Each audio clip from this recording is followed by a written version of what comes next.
You look so gorgeous. Oh, thank you very much. As we know, of course, congratulations, baby, little number 2. Thank you very much. So great.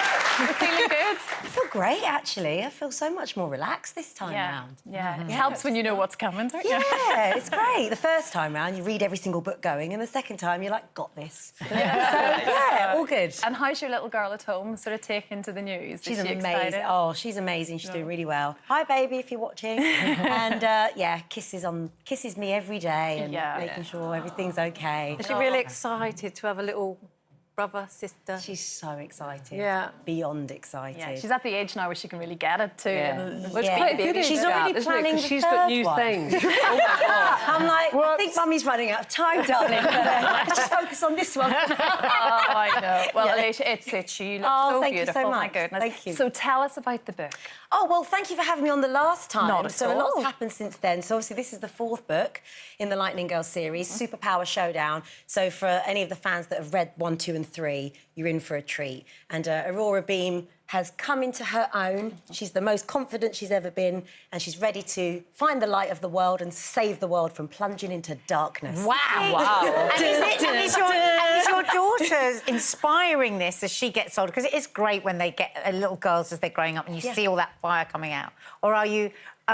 or maybe even you're writing that to inspire her to go along that road. Yeah, I mean, she definitely motivated me in the beginning. Yeah. Because we read stories every night and I look at the kind of characters and role models that she has, and I think it's important that all children have characters within books that they can identify with, relate to, inspire them. And I always say, you know, when parents write to me and they say, thank you, my child is reading, you go, well, this is what it's all about. And you want every child to feel proud of who they are, not copying what somebody else is doing, standing up on their own 2 feet. And you're not born with confidence, and it takes time. And, you know, Aurora Beam in book 1 was a very insecure girl who just wanted to be normal and fit in and be liked. And now she's shining. She's stepping into her own light, which is beautiful. Is it just for girls, though? No.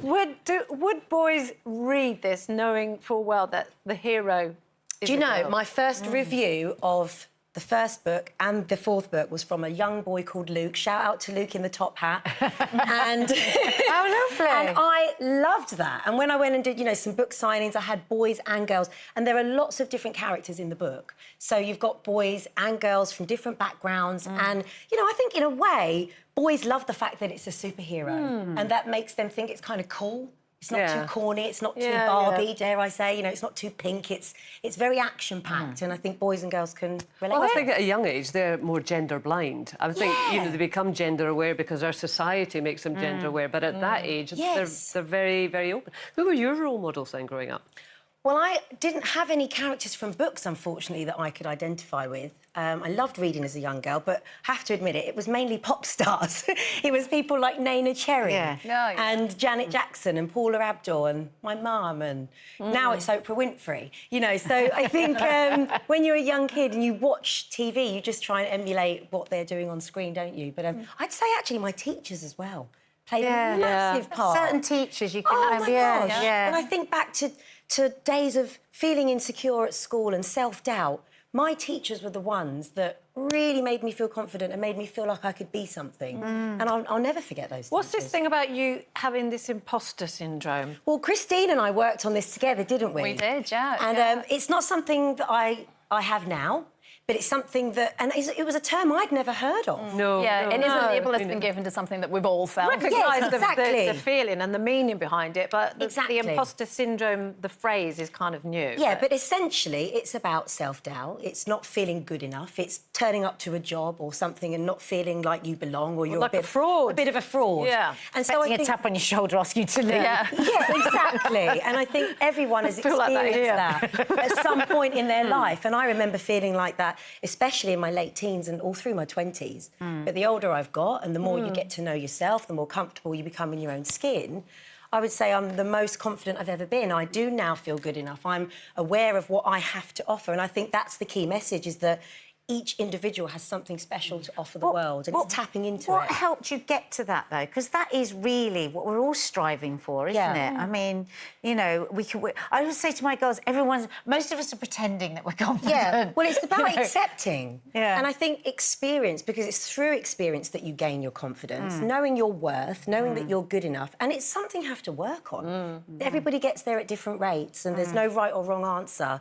But essentially, it's knowing that you don't have to be like somebody else in order to be good enough. It comes with age, definitely. Oh. But also, I think it's important to know your limits sometimes, because it's like sometimes I feel quite fraudulent when I go to a showbiz party. Right. Because I don't feel very showbiz. But I can go, but sometimes I just think I shouldn't go because I'm terrible here. Do you know? Everyone's kissing and I'm like, ooh. I don't go to many showbiz parties. So The lucky thing. Well, nor do I anymore because I'm a fraud. But, I mean, the thing is, it's a false world. Yes. You know, you're not the fraud. It's the fraud, and that's what you've got to kind of learn. Oh, thank God for that. Yeah, there you go. at the You're heart sorted. of it, it's about learning to be kinder to yourself. Yes, I agree and with self-love. Ah, well, that's Because when you have that, you know, you perceive the world in a very different way. Absolutely. Take the pressure off yourself and just Exactly. try to care a little bit less. I think maybe that's And that's key, the isn't beauty it? about getting older. I nailed that one.